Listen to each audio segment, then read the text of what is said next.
3 जुलाई को पीएम हैदराबाद में एक बड़ी जनसभा करेंगे। तेलंगाना विधानसभा चुनाव का करेंगे शंखनाद। जेपी नड्डा ने हैदराबाद में पार्टी महासचिवों के साथ बैठक की, कई मुद्दों पर चर्चा की। बीजेपी नेता सीटी रवि का बयान, तेलंगाना की जनता का साफ संदेश, वो टीआरएस के खिलाफ है। शिवसेना के मुखिया उद्धव ठाकरे का एकनाथ शिंदे के खिलाफ सबसे बड़ा एक्शन, उद्धव ने शिंदे को शिवसेना से बेदखल किया। पार्टी विरोधी गतिविधियों का आरोप लगाते हुए उद्धव ने शिंदे को शिवसेना के सभी पदों से हटा दिया है। शिवसेना ने जारी किया लेटर। शिवसेना के बागी विधायकों के आज शाम तक मुंबई पहुंचने की उम्मीद है, अभी गोवा के होटल में ठहरे हुए हैं। महाराष्ट्र शिवसेना विधायक दीपक केसरकर का बयान, बोले उद्धव ठाकरे बड़े कद के नेता हैं, हम उनके खिलाफ नहीं बोलेंगे, सही समय पर बात करेंगे। महाराष्ट्र विधानसभा का सत्र एक दिन के लिए चला, अब 3 और 4 जुलाई को होगा विशेष सत्र। बीजेपी विधायक राहुल नार्वेकर ने महाराष्ट्र विधानसभा अध्यक्ष चुनाव के लिए नामांकन किया, 3 जुलाई को चुनाव है। शिंदे की ताजपोशी के बाद बोले उद्धव ठाकरे, बीजेपी ने हमारी बात मान ली होती तो नहीं बनता महाविकास अघाड़ी। डिप्टी सीएम देवेंद्र फडणवीस ने ओबीसी आरक्षण पर की बैठक, मुख्य सचिव मनु कुमार श्रीवास्तव और प्रवीण दरेकर भी मौजूद रहे। एक्शन में महाराष्ट्र के CM Eknath Shinde disaster management विभाग के साथ बैठक की। एकनाथ शिंदे ने कहा, सही वक्त पर उद्धव ठाकरे को जवाब दूंगा, कोर्ट के फैसले पर हमें विश्वास है। बागी विधायक दीपक केसरकर का बयान, शिंदे और फडणवीस साथ आए तो महाराष्ट्र को बदल सकते हैं। मनी लॉन्ड्रिंग केस में ईडी ने शिवसेना नेता संजय राउत से पहले दिन करीब 10 घंटे पूछताछ की। राउत कल सुबह करीब 11:30 बजे ईडी के दफ्तर पहुंचे थे। कल रात करीब 10 बजे संजय राउत ईडी के दफ्तर से बाहर निकले। कहा, ईडी ने जो भी उनसे सवाल किए उन सबके जवाब उन्होंने दिए। कन्हैया लाल की हत्या के बाद 5वें दिन भी उदयपुर का माहौल अब भी तनावपूर्ण है। चप्पे चप्पे पर पुलिस और पैरामिलिट्री के जवानों की तैनाती है। उदयपुर में कन्हैया लाल की निर्मम हत्या के मामले में गिरफ्तार 2 और आरोपियों की आज अलवर और दौसा जिले में 1 जुलाई शाम 5:30 बजे से 2 जुलाई शाम 5:30 बजे तक इंटरनेट अस्थायी रूप से सस्पेंड रहेगा। सुरक्षा और कानून व्यवस्था को देखते हुए लिया गया फैसला। कन्हैया लाल की हत्या में इस्तेमाल बाइक बरामद हो गई है। 2013 में रियाज अंसारी ने ये बाइक खरीदी थी। उदयपुर हत्याकांड की नई तस्वीर सामने आई। कन्हैया लाल की हत्या पर बाइक से भागे थे हत्यारे, सीसीटीवी फुटेज में दिखी अफरा तफरी। उदयपुर हत्याकांड पर बोले हरियाणा के मंत्री अनिल विज, कहा देश में तालिबानी सोच पनपने नहीं देंगे। हेट स्पीच के मामले में राजस्थान के अजमेर से पुलिस ने 3 लोगों को पकड़ा, मुख्य आरोपी गौहर चिश्ती फरार है।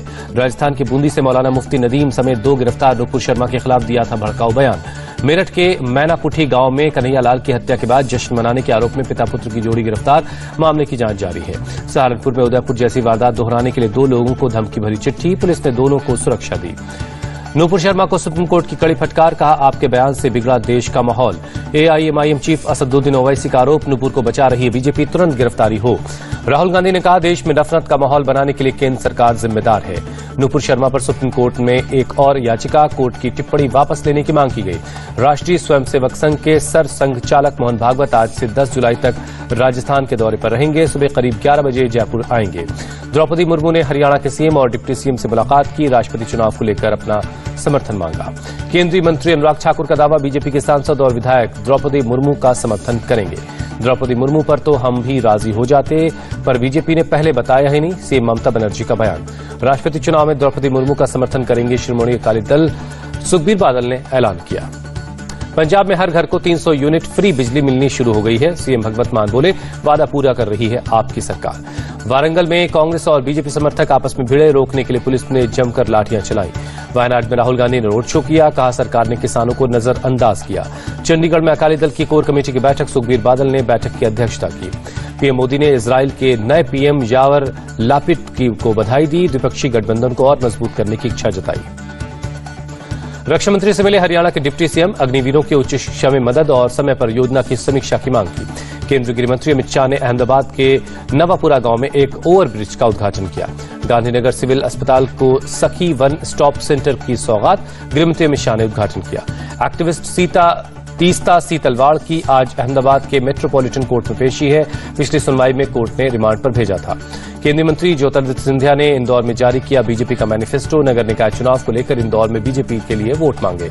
केंद्रीय मंत्री ज्योतिरादित्य सिंधिया ने उदयपुर की घटना की निंदा की, कहा राजस्थान सरकार पर सवाल खड़ा करती है ऐसी घटना, आरोपियों को कड़ी सजा मिलनी चाहिए। लखनऊ में देशभक्ति पर आधारित एक कार्यक्रम के दौरान मुख्यमंत्री योगी भावुक हुए, मंच पर देशभक्ति के गीत गाए जा रहे थे। उत्तर प्रदेश के मुख्यमंत्री योगी आदित्यनाथ मुक्ति गाथा कार्यक्रम में शामिल हुए, कहा हम सबका सौभाग्य है कि आजादी के अमृत महोत्सव के साल में हम आनंद की अनुभूति कर रहे हैं। लखनऊ में सीएम आदित्यनाथ ने 25 फायर स्टेशन का उद्घाटन किया, 25 अग्निशमन गाड़ियों को दिखाई हरी झंडी। पेरू में भारत के नए राजदूत होंगे विश्वास विदु सबकल, विदेश मंत्रालय ने किया ऐलान।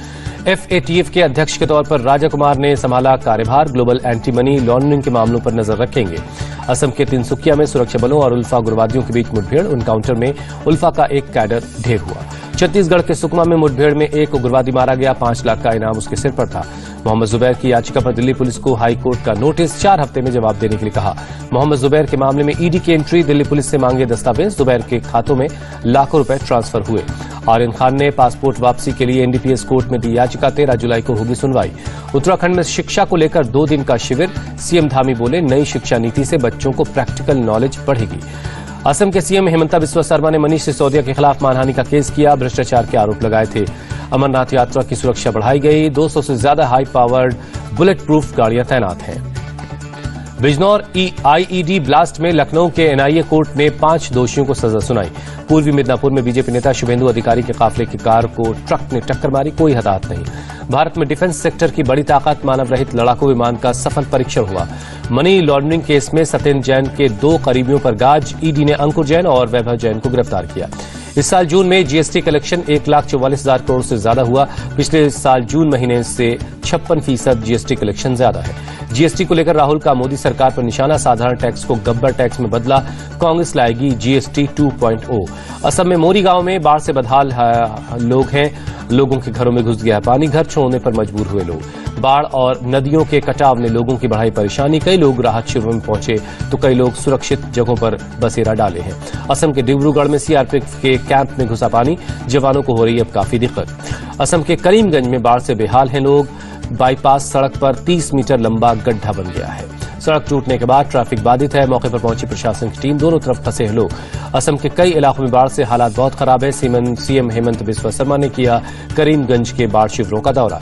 मणिपुर के सीएम एन बीरेन्द्र सिंह ने लैंडस्लाइड स्पॉट पर जाके दौरा किया। रेस्क्यू ऑपरेशन की जानकारी ली। रेस्क्यू ऑपरेशन में आर्मी और एनडीआरएफ की टीम लगी है। सीएम के मुताबिक 2 से 3 दिन और चलेगा राहत का काम। इलाके में फिसलन होने की वजह से गाड़ियों की आवाजाही पर रोक है। मिट्टी गीले होने की वजह से रेस्क्यू में काफी दिक्कत आ रही है। बिहार के मुजफ्फरपुर में भारी बारिश बनी मुसीबत। शहर में बारिश से जल जमाव हुआ। बारिश के बाद सदर अस्पताल और कलेक्ट्रेट परिसर में भरा पानी। लोगों को आने जाने में हो रही काफी परेशानी। जम्मू कश्मीर के बरारी मार्ग और वाई जंक्शन पर बह रही पानी की तेज धार। अमरनाथ जी यात्रा के तीर्थयात्रियों की बढ़ी परेशानी। जम्मू और कश्मीर पुलिस के जवान तीर्थयात्रियों की मदद में लगे हैं। सड़क पर पानी भरने के चलते रस्सी के सहारे सभी को पुल पार करवाया जा रहा है। मुंबई में लगातार दूसरे दिन बारिश होती रही। एमपी राजस्थान समेत 11 राज्यों में भारी बारिश का अलर्ट है। यूपी के रामपुर में पटरी से उतरी मालगाड़ी। शाहजहांपुर रेलवे स्टेशन के करीब हुआ यह हादसा। कर्नाटक के शिवमोगा में प्राइवेट बस और केएसआरटीसी बस के बीच टक्कर। 50 से ज्यादा यात्री घायल हुए। यूपी के सीतापुर में गैंगस्टर एक्ट के तहत कार्रवाई हुई। भूमाफिया रमन सहनी की करीब 20 बीघा जमीन जब्त की गई। हरियाणा के यमुनानगर में एंटी नारकोटिक्स सेल ने एक नाइजीरियन को गिरफ्तार किया। 150 ग्राम स्मैक बरामद हुआ। भारत के पहले वोटर का मनाया 105वां बर्थडे। हिमाचल प्रदेश के किन्नौर में प्रशासन ने किया बर्थडे सेलिब्रेट। नेपाल में सॉफ्टवेयर कंपनी में पुलिस की रेड। 3 चीनी नागरिक गिरफ्तार। पीएम मोदी ने रूसी राष्ट्रपति व्लादिमीर पुतिन से फोन पर बात की। ऊर्जा और अंतर्राष्ट्रीय मुद्दों पर चर्चा हुई। रूस का यूक्रेन के ओडेसा में बड़ा हमला। एक बिल्डिंग पर मिसाइल से अटैक। 10 लोगों की जान गई। गोल्ड पर कस्टम ड्यूटी बढ़ाई गई। 10.75% से बढ़ाकर 15% किया गया। वित्त मंत्री निर्मला सीतारमण का बयान। आयात पर रुपए के प्रभाव को लेकर सरकार सचेत है। बर्मिंघम टेस्ट के पहले दिन भारत का स्कोर 7 विकेट पर 338 रन। रवींद्र जडेजा और मोहम्मद शमी क्रीज पर मौजूद हैं। मैच का पहला दिन ऋषभ पंत के नाम रहा। 111 गेंदों में 146 रन की धमाकेदार पारी खेली। पंत और जडेजा की जोड़ी ने भारत को संभाला। महज 98 रन पर गिर गए थे भारत के 5 विकेट। पंत और जडेजा के बीच 6ठे विकेट के लिए 222 रनों की साझेदारी हुई। इंग्लैंड में भारत के 6ठे विकेट के लिए सबसे बड़ी साझेदारी है। बर्मिंघम के एजबेस्टन मैदान पर पंत ने जड़ा टेस्ट में सबसे तेज शतक। महज 89 गेंदों में पूरी की अपनी सेंचुरी। ऋषभ पंत ने अपनी पारी में 20 चौके और 6 छक्के लगाए। जडेजा 83 रन बनाकर खेल रहे हैं। पंत के टेस्ट करियर का 5वां शतक। इंग्लैंड के खिलाफ 3रा शतक है ये। पंत ने टेस्ट में सबसे तेज शतक के मामले में धोनी का रिकॉर्ड तोड़ दिया है। धोनी ने 93 गेंदों पर शतक जड़ा था। भारत के बाकी बल्लेबाजों का प्रदर्शन निराशाजनक रहा। पुजारा ने 13, विराट ने 11 और श्रेयस अय्यर ने 15 रन बनाए।